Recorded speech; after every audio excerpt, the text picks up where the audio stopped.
মুখের দুর্গন্ধে আপনি খুব বিব্রত, ভাবছেন কি করবেন? আজকে বলবো মুখে কোন ধরনের গন্ধ কি কারণে হতে পারে। মুখ থেকে যদি ফ্রুটি বা ফলের মতো গন্ধ আসে, আপনি আপনার ডায়াবেটিসটা একটু চেক করে নিন।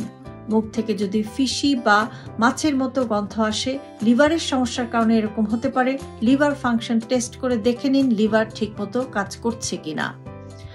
মুখ থেকে যদি রটেন বা পচা জাতীয় গন্ধ আসে, সেটা অ্যাসিডিটি বা অ্যাসিড রিফ্লাক্সের কারণে হতে পারে, সেটি একটু চেক করে নিন।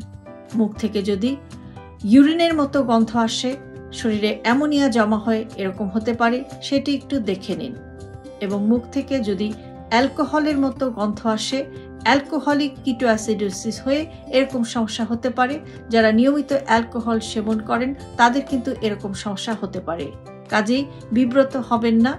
আপনার মুখের গন্ধটি কেন হচ্ছে, ডাক্তারের সাথে কনসাল্ট করে সেটি পরীক্ষা নিরীক্ষা করুন এবং নির্দিষ্ট চিকিৎসা নিন।